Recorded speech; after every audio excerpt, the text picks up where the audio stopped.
kumbaga sa earthquake, big one, no? So, ang daming nag-anticipate ito last week pa sapagkat supposed to be last week titistigo na si NBI Director Matibag. At ako, personally, bilang isang dating reporter covering court, no, Supreme Court, Court of Appeals, mga regional trial court, talagang, anong tawag nito? Binantayan natin sapagkat baka ito na nga, no? At nung sinabi niya kahapon nung sa direct examination ni Kinatawan Luistro na 100%, no? 100% na siya na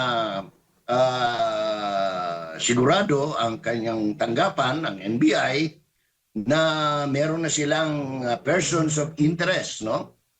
Kumbaga sa simpleng salita ng mga ordinaryong mamayan, na sila'y suspect, no? So, nung sinasabi niya yon, nag-aantay tayo na pangalanan na niya sapagkat yun ang pasabog eh. Unfortunately, wala palang pabelo yung dinamita. So, pag ang dinamita walang pabelo, hindi sasabog. So, walang sumabog. At ano pang tawag nito, naging frustrating pa sapagkat nung magsimula na yung cross-examination ni Atty. Binluan ng isa sa mga abogado ng Vice Presidente, ay wala siyang kaalaman, no? Wala siyang personal na kaalaman sa lahat ng mga pangyayari.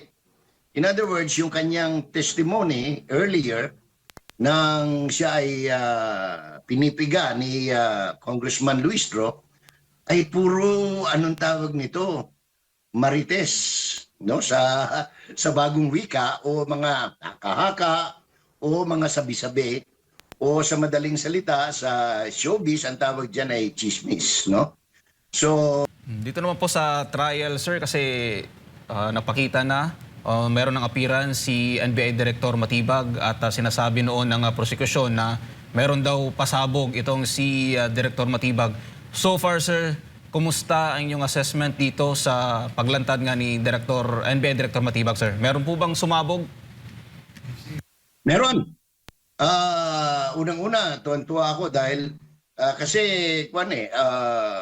mahigit na isang linggong dinadramapit no ng House Prosecution Panel na kaya nila kinancel yung 5 o 6 ba na witness nila kasi meron daw silang natatanging saksi na talagang magbibigay ng malaking kumbaga sa earthquake, big one, no? So, ang daming nag-anticipate ito last week pa sapagkat supposed to be last week titistigo na si NBI Director Matibag. At ako, personally, bilang isang dating reporter covering court, no, Supreme Court, Court of Appeals, mga regional trial court, talagang, anong tawag nito? Binantayan natin sapagkat baka ito na nga, no? At nung sinabi niya kahapon nung sa direct examination ni Kinatawan Luistro na 100%, no? 100% na siya na sigurado ang kanyang tanggapan ng NBI na meron na silang persons of interest, no? Kumbaga sa simpleng salita ng mga ordinaryong mamayan, na sila'y suspect, no? So, nung sinasabi niya yon, nag-aantay tayo na pangalanan na niya sapagkat yun ang pasabog eh. Unfortunately, wala palang pabelo yung dinamita. So, pag ang dinamita walang pabelo, hindi sasabog. So, walang sumabog. At ano pang tawag nito, naging frustrating pa sapagkat nung magsimula na yung cross-examination ni Atty. Binluan ng isa sa mga abogado ng Vice Presidente, ay wala siyang kaalaman, no? Wala siyang personal na kaalaman sa lahat ng mga pangyayari. In other words, yung kanyang testimony earlier nang siya ay pinipiga ni Congressman Luistro ay puro anong tawag nito, marites, no, sa bagong wika o mga haka-haka o mga sabi-sabi o sa madaling salita sa showbiz ang tawag diyan ay chismis, no? So that in itself, yung pasabog ay naging frustration, no? Sapagkat hindi siya pwede kasing mambola eh. Dahil they tried, no? They tried na magpasabog using an affidavit na nung busisiin eh wala palang pirma. Pagkatapos bukod sa walang pirma, ito ay walang kinalaman, no? Doon sa kaso na pinaparatang yung sinasabing anong pangalan nito, sangkot dyan sa articles of impeachment. Bago pa man yan, meron pang isang issue na tinalakay nila last week hanggang sa nitong Lunes na maganda rin pag-usapan natin later siguro, Almar. Sir, nabanggit mo yung affidavit kasi yun nga ang ipinunto din ni Senator Judge Pia Cayetano doon sa prosekusyon na hindi nila alam na yung statement na yun ay galing ba kay Director Matibag o wala ding pirma. At isa din sa napansin ng ating mga kababayan maliban doon, sir, yung tila parang mali kasi dumalo si NBI Director Matibag nang walang sapina na yun din ang yung highlights, isa sa highlights ng depensa. Sa tingin po ninyo, sir, hindi po ba ito insulto sa batas considering na binigyan sila ng sapat na panahon para mangalap ng ebidensya, para ilatag dito sa trial po, sir, pero kabaliktaran po yung nangyayari po ngayon, sir? Well, hindi mo natin sila pwedeng pangunahan yung House of Representatives, no, sapagkat sa kanilang pakilasa sa Batangas, sapagkat Batanggay niya si Luistro, yan di si joke, no? Maraming Batanggenyo ron eh. Siguro sa tingin nila, kumpletos ricados na sila. Unfortunately, sa korte kasi,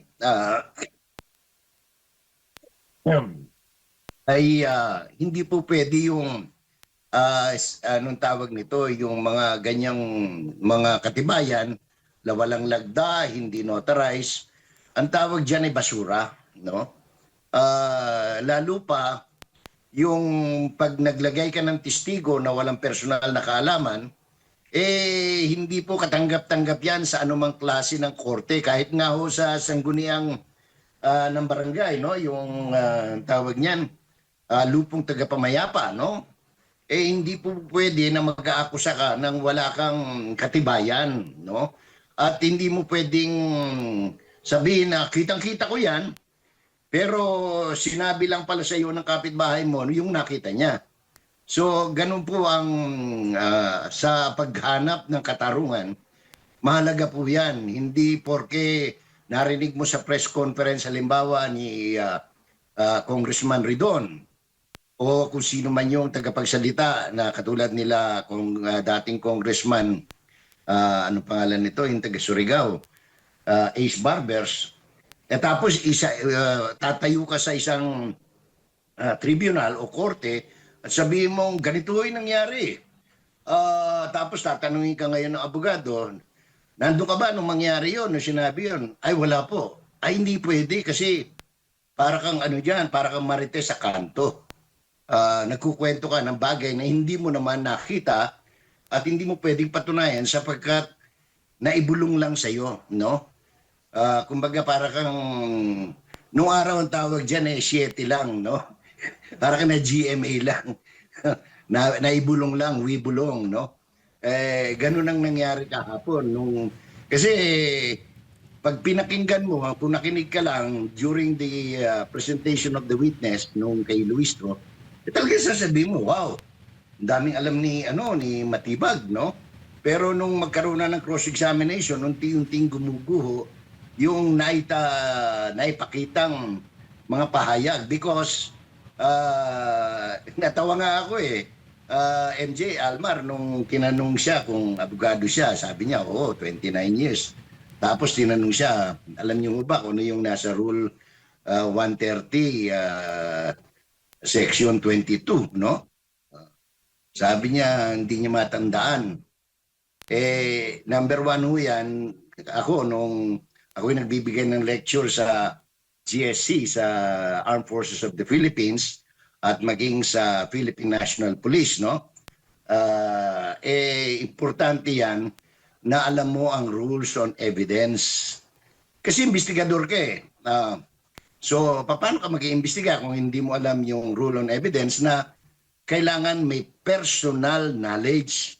Meron kang personal na kaalaman, ikaw mismo nakakita, nakasaksi doon sa pangyayari. Kung wala yan, hindi po yan katanggap-tanggap sa korte. In other words, hindi pwede ang haka-haka, hindi pwede ang sabi-sabi, lalong hindi pwede ang chismis pagdating mo sa hearing ng mga